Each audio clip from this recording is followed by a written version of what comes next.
What's going on, YouTube? It's your boy, CamATL, and welcome back to another NFL video with your boy. Drop a like down below because I already know you're going to love it.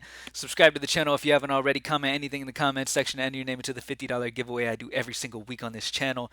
Thank you guys for joining me as always. As you know, early on in the week, we do the first look lineup where we pretty much just talk about the people we're putting in the first look, and then we just kind of build something and just talk about those guys. We don't really expand on the slate much. Um, Normally on Fridays, sorry I'm late by a day. I've been so busy, man. But I am here to do the final slate breakdown where we go position by position and talk about the core at each position that we like for the week. All right.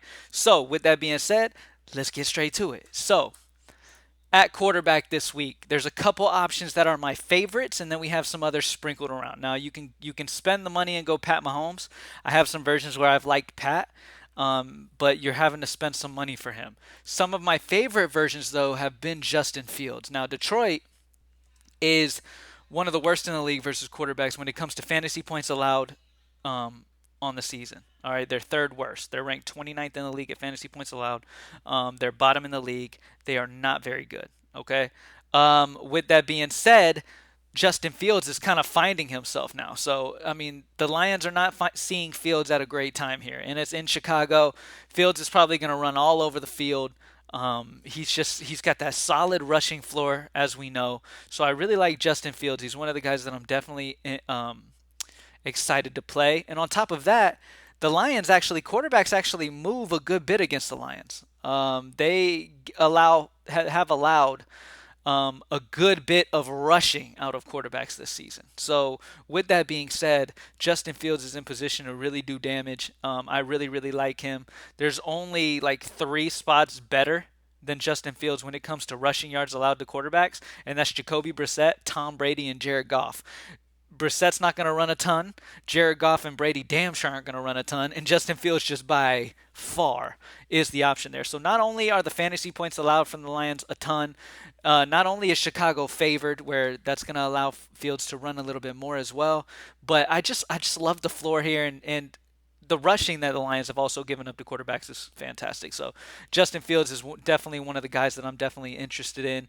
Outside of that, I talked about him a second ago. One of the guys that's definitely interesting to me is Jacoby Brissett at 5'4". The reason being is because this matchup is the best you can get. The fantasy points given up per game to quarterback, the Dolphins are bottom in the league. They're giving it up to quarterbacks, okay? It is a fantastic spot for Jacoby Brissett. He is a very interesting value guy. I really like him as a value option this week. Trevor Lawrence, I really like him because they're going to be behind. Same thing with Brissett. Okay, Cleveland's going to be behind. They're going to have to throw a lot. And the matchup is A1. Trevor Lawrence, they're going to be behind, have to throw a lot. Matchup is good. Chiefs are ranked 27th in the league when it comes to fantasy points allowed to quarterbacks. So I love Trevor Lawrence. I love Jacoby Brissett as like value options this week. Those are my two value options that I really like.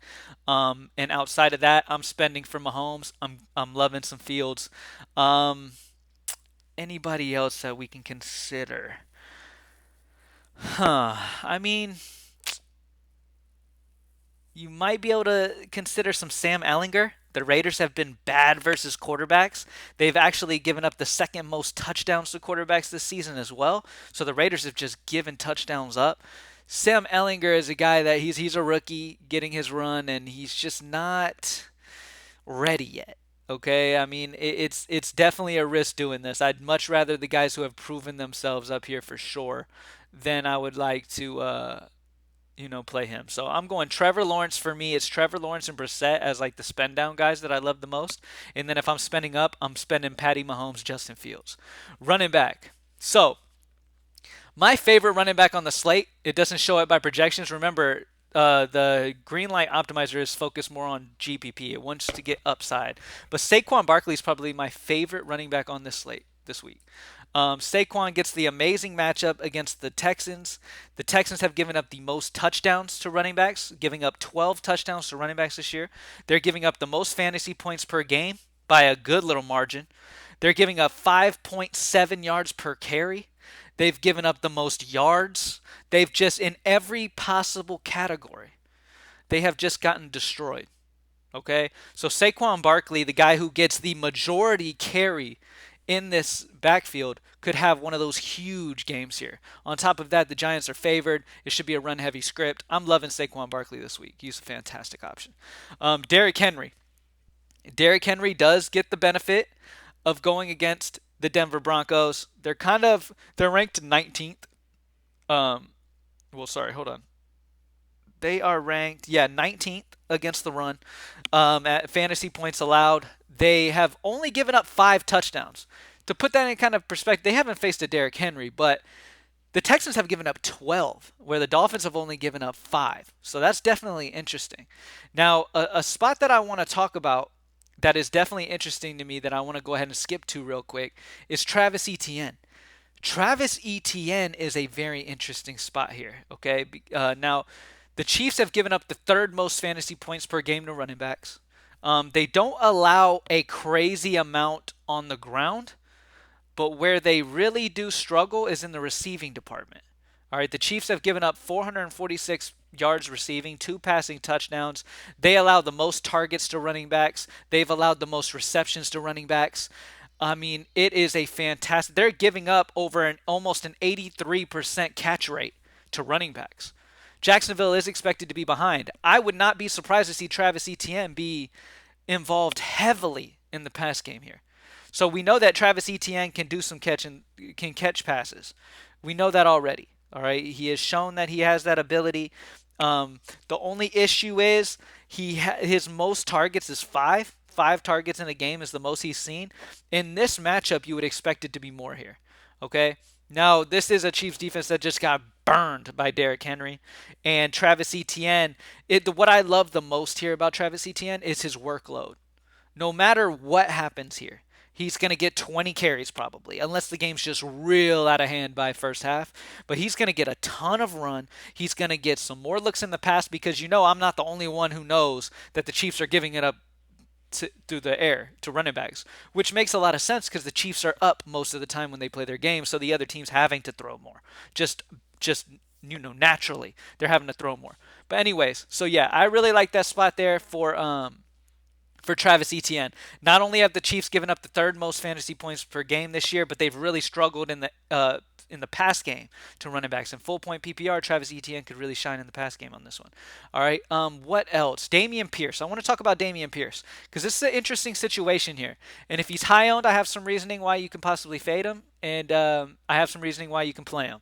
He's only 6'3". That's the first thing we need to talk about. That's too cheap, okay? For a guy who's getting a ton of the workload. He is the only running back in Houston. He's going to get a ton of carries, all right? Another positive outside of the 6'3" price tag is the Giants are giving up 5.4 yards per carry. There's only 2 teams worse, Texans and the Chargers, and we don't have the Chargers on this slate. And we already got Saquon taking advantage of the Texans. So the Giants, 5.4 yards per carry, they're getting gashed. Here's some negatives. I've given you some positives. Here's some negatives. The Giants have only given up 4 rushing touchdowns. They're ranked 6th in the league at rushing touchdowns allowed. Okay? So maybe his touchdown possibilities are a little lower. They're pretty good, I guess, in the red zone when it comes to stopping running backs from getting in the end zone. Also, the Giants are the Giants are kind of mid-ranges as well when it comes to yards allowed on the ground. Well, they're 24th, so it's not. That's more of a positive. Okay, the yards allowed, they're 24th at yards allowed, so that's good. What I wanted to say though that got me tied up. Here's what kind of bothers me. Now, we've got the positives of the 5.4 yards per carry. We've got the positive of the price tag, right? Game script would say that they're going to be behind. Okay, game script would say Houston's going to be behind, so maybe that limits some carries a little bit there. The Giants have also only allowed the 8th fewest rushing attempts against them. So, with all that being said, it's kind of a tricky situation here for me. The Giants also have allowed the 2nd fewest yards receiving to a running back. So if Houston falls behind, they could struggle moving the ball through the air to Dameon Pierce. Okay, the Giants are the best in the league when it comes to receptions allowed to running back. They've only allowed 18 catches to running back this season. Houston's going to be behind. So you would want that to be a better number because you're going to want Pierce to be catching some passes. Now, at the end of the day, there's your positives and negatives. Dameon Pierce is 6'3". There is a positive with fading him also because his ownership is probably going to be incredibly high. If Pierce goes out and has a mediocre day because of this Giants defense doing fairly well against him and with the Giants being up, then you're automatically going to jump over a bunch if you fade him. He is high owned in cash games. Maybe you could eat that chalk, but at the end of the day, I've given you the stats. I've given you the reasons. There's reasons for, there's reasons against. I'm leaning more towards against slightly. There's more numbers that say no, that don't match up as this being a fantastic option, than there are yes. Another one, last little thing I want to give you. I've already talked about how good Giants have been against stopping running backs in the pass game. Houston will be behind, so they're going to want to throw the ball to Pierce or Rex Burkhead or whatever. And in full point PPR and DK, we kind of rely on that some. Like, we want that. Giants are only giving up a 56% catch rate. The second worst number in the league are the Bengals giving up a 66% catch rate. The Giants are by far the best against pass-catching running backs. The best at limiting pass-catching damage. All right? So I just wanted to say that. Anyway, going from there, let's see. Some other options that we like this week. Pay attention to the Buffalo situation. If Josh Allen misses, they're probably going to lean on the run a little heavier. And that's definitely going to be a situation that you could take advantage here. Dolphins are ranked 23rd in the league at touchdowns allowed to running back. Devin Singletary could just get a ton of carries in this one if Josh Allen is out. As of recording this, I still don't really know that situation, so I'm still kind of feeling it out. One spot that I do have some interest in is Raheem Mostert. Raheem Mostert's a bit interesting. The Browns have given up a good bit of touchdowns. The Texans have only given up 2 more touchdowns than the Browns have this year. All right, they've given up a good bit. Browns are giving up 4.95 yards per carry. It's a fantastic spot for Raheem Mostert as well. The Browns are giving up the 4th most fantasy points to running backs, and Miami is favored in this game. So Raheem Mostert is a guy that you could definitely consider as well. Just off, game script and matchup and all that. One thing that does bother you, though, is the carries. This dude normally is going to get you only about 15 carries. So keep in mind that he's really got to do a lot of damage with those carries to be worth it. He's got to get in the end zone, which seems like a decent chance with the Browns being the 29th out of 32 teams at touchdowns allowed. Okay, so they've allowed 10 touchdowns this season to running backs, comparative to the worst team in the league, Texans, giving up 12. So it's right there. So you're relying on a touchdown from Mostert, and he very well has a good probability to do that. If Mostert can get in the end zone, get his 15 carries like 80, 75 to 80 yards, something like that, that might be enough at his price tag at 6'1". Who knows? Anyways, next up, DeAndre Swift is definitely interesting against Chicago. It's an interesting spot here for sure because Chicago has given up a good bit to running backs. Now, as you know, DeAndre Swift is more of the pass-catching guy. So you're going to want kind of more of a... Let me see if I can find him. Where is he? Where's my boy right now? Jamal Williams. Jamal Williams is more of the between the tackles running back.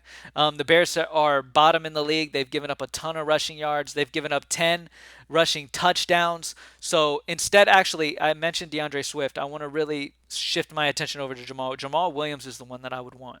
Jamal Williams is the one getting all of the main carries. DeAndre Swift is the pass catching back. Jamal Williams is going to be the guy getting majority of the carries, and the Bears matchup is great.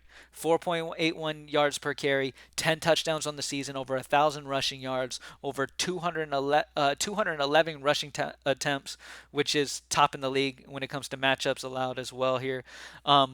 Another spot that I want to talk about that's got some interesting numbers behind it, Josh Jacobs. Josh Jacobs is going against the Colts. Now, the interesting thing about the Colts is they haven't allowed a huge yards per carry. They haven't allowed a ton of touchdowns, but they've allowed a ton of opportunity to running backs. All right? They're allowing the 3rd most rushing attempts to opposing teams. So Josh Jacobs is probably going to see a high volume in this game. Now, is he going to do a ton with it? I don't know. And at 7-6, I'm kind of on it. I've talked about some other options I like more, like Travis Etienne, Damian Pierce, even with the pros and cons I gave for him. Um, but yeah, I mean, that's just something I wanted to make sure I mentioned because they're definitely giving up opportunity. That's about it, man. I've talked about pretty much the level. There's not a ton that really sticks out as, oh my God, outside of Barkley. Derrick Henry's always in play. Travis Etienne is fantastic. I love him. Jonathan Taylor is definitely interesting. Jonathan Taylor is going against the Raiders, and this matchup, I mean, it's Jonathan Taylor.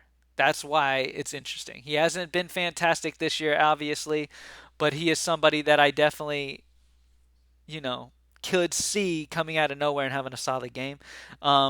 Overall, the Raiders have not been very bad, only allowing 5 touchdowns, 3.91 yards per carry, um, not a ton of yards. So they've done fairly well. So he's not a priority for me, but in GPP, it is Jonathan Taylor. You can consider it. But that's really about it. Let's switch over to wide receiver. All right. At wide receiver, obviously, I have my boy Tyreek Hill at the top projections wise. He's been the best receiver in the league this year. There shouldn't be too much of a surprise here with this one. Tyreek Hill is on a team that passes most of the time, and he's facing Cleveland, which honestly, when you look at the numbers, the Browns are ranked 11th, allowing a 61% catch rate. They're when it comes to targets allowed, they've allowed the third fewest targets to receivers. They've allowed 7 touchdowns, which is tied for 14th in the league. They've allowed 1,178 yards passing, which is 12th in the league. Here's the thing. I could Tyreek Hill have a huge game, get in the end zone, get Miami up, and then we see some Mostert coming through and stuff like that? Sure, of course. Now, Tyreek Hill is definitely in play just off of his over 30% target share, his being on a pass-heavy team. Tyreek Hill is always going to be in play. So if you have the money, sure, go for it. It just depends where you love the value at this week. All right? Outside of that, you got Cooper Kupp, you've got Devontae Adams, Justin Jefferson, Stephon Diggs. Amon-Ra St. Brown is interesting because if you're playing some Justin Fields, you're pairing him up with Mooney or you're pairing him up with Komet or whatever you're doing, or playing David Montgomery, to get some run back on the other side is interesting because if you look at this matchup here, it is definitely a solid matchup going against for Amon-Ra St. Brown. Okay? Amon-Ra St. Brown is in a fantastic spot. He's going to get a ton of targets. Plain and simple. He is going to get a ton of targets. So he's definitely somebody that I am interested in getting some exposure to. He is running back that, you know, he's running back that Chicago that I will have. So, I mean, it's not amazing matchup, but with his usage, with the amount of usage he gets in this Detroit offense, with them playing from behind, Amon-Ra St. Brown could be asked to do a ton here. Okay? So, in my opinion, you can do worse than him this week, for sure. Outside of that, the Bears have only allowed 6 touchdowns, so you're not playing Amon-Ra because you're playing Amon-Ra mainly because you really want those those catches when they're behind and they're trying to pass to catch up, and this dude gets a ridiculous amount of target share on this team. All right, Jalen Waddle and DeAndre Hopkins and Amari Cooper. I talked about Jacoby Brissett. Amari Cooper is going to be a fantastic option as well. Pairing up Brissett with Amari Cooper is definitely interesting. All right, that is definitely interesting. That's a sneaky little pairing this week for sure. I talked about Trevor Lawrence. One of the guys that I really like this week is Christian Kirk. Christian Kirk's getting like 28% of the receptions on his team.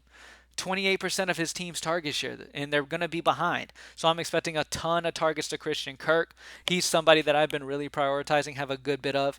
Juju Smith-Schuster for Kansas City going against Jacksonville. You've got Hardman out. Juju Smith-Schuster's the next highest guy.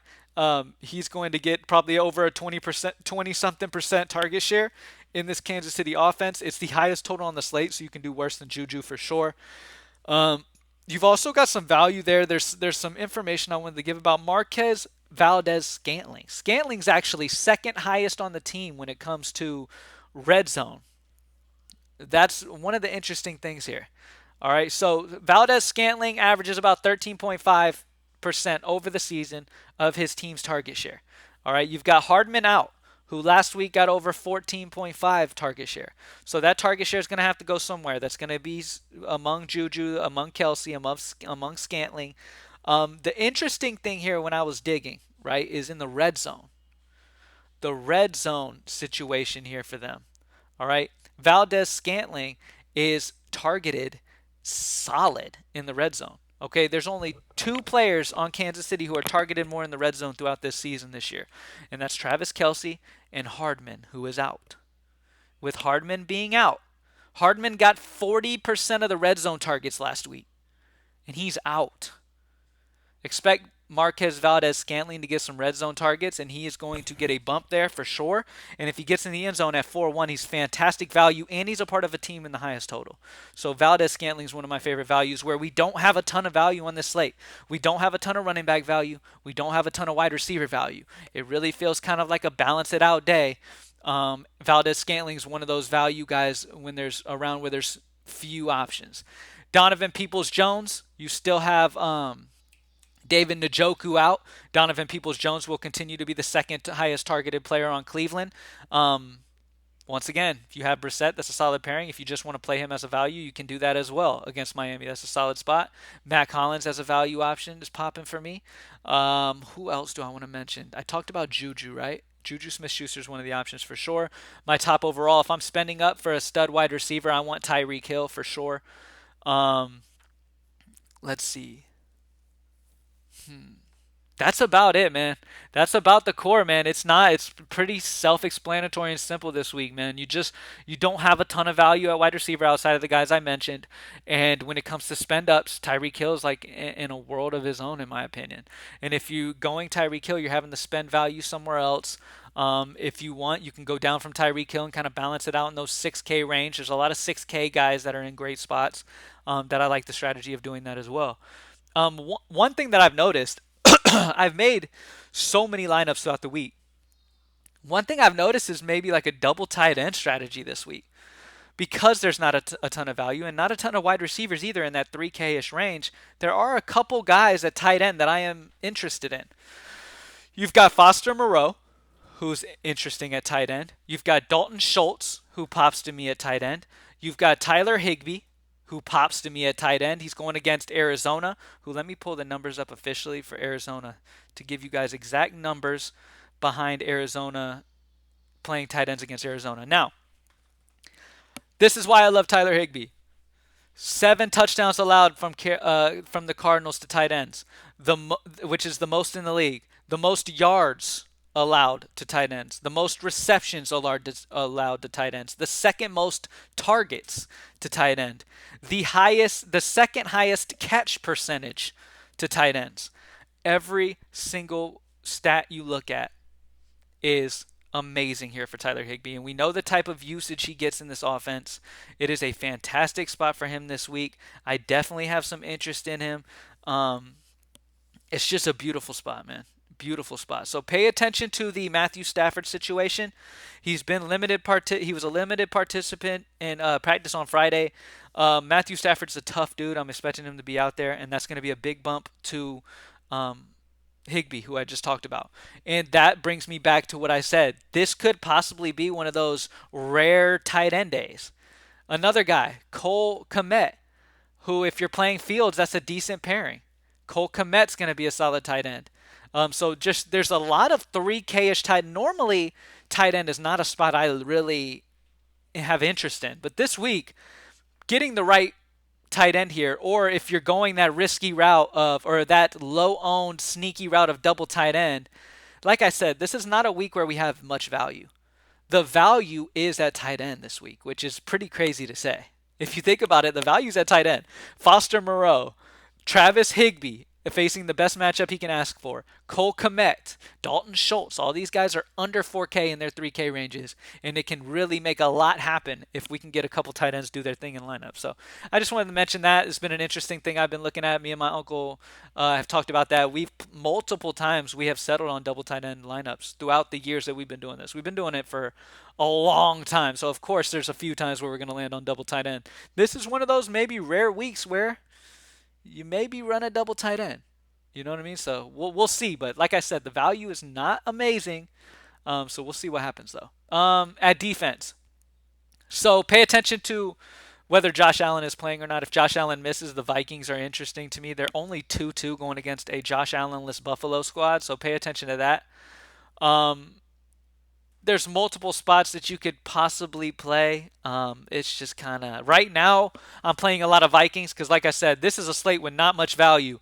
And when it comes to value at defense this week, that's the Vikings. If Josh Allen misses, if Josh Allen does not miss, then we're not going to have that value anymore, obviously, because Josh Allen's probably going to do amazing and blah blah blah. And it looks like he might be good to go.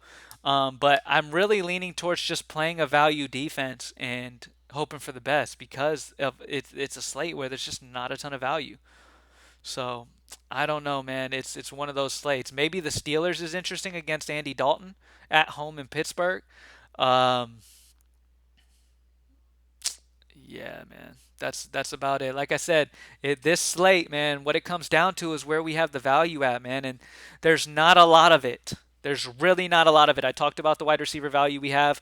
If we go to running back and we sort point per salary this week, look at this. The cheapest you see is Devin Singletary at 5.6. That's it. So it's not like we have anything crazy. Singletary's the best spot, and he's iffy. He's not like it doesn't feel great. You know what I mean? Jamal Williams, 5'9". Solid matchup, solid situation. He's probably my favorite value running back if I had to choose one. But still, it's not amazing.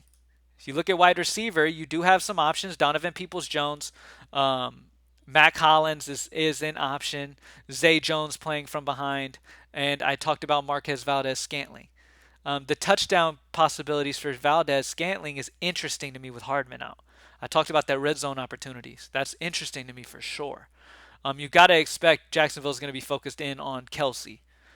So you might see some stuff happen from Marquez Valdez-Scantling. So that's an interesting spot. Um, but yeah, man, there's just not a ton of value. And then you go to tight end, and there's actually some options. There's actually some guys in decent spots who you're gonna de facto, because it's tight end and they're not priced a ton, get them in the 3K ranges. Like Tyler Higbee gets a good workload on the Rams offense. Like I'll give you exact numbers real quick because I'm about this exact numbers. You know how I am. Let me see. I'm gonna pull up exact numbers for Tyler Higbee on this Ram squad. When you look at, here we go. When you look at the receiving targets for the Rams, Tyler Higbee gets the second most shares of targets on this offense. Allen Robinson has done fairly well the last couple of weeks and have overtaken Higbee when it comes to that. But I'm expecting in this matchup them to come in knowing who they need to throw the ball to. Tyler Higbee gets the second highest behind Cooper Kupp. Cooper Kupp's number one with 32.7% average target share. Second is Tyler Higbee, and he's got the best matchup you can ask for a tight end this week. Tyler Higbee had a 26.8% target share week 1, 25.7 week 2, 29.2 against San Francisco, 23.8 against Dallas. This is a dude who multiple times this year has gotten over 25% target share. Against Arizona, I would not be surprised to see that again, and he could absolutely dominate at this spot. So I really love double tight end. It's interesting to me this week. Anyways, thank you guys for joining me as always, man. Good luck on this slate this week. It is definitely going to be an interesting one. It's one of those slates. Let me reiterate again, we don't have a ton of value. So be open to unique roster constructions you're not necessarily used to a ton of. Like double tight end, possibly. Anyways, thank you guys for joining me as always. GreenlightDFS.com. Join the squad. Let's get this money this week, baby. Week 10, let's get it. And I'm out. Peace.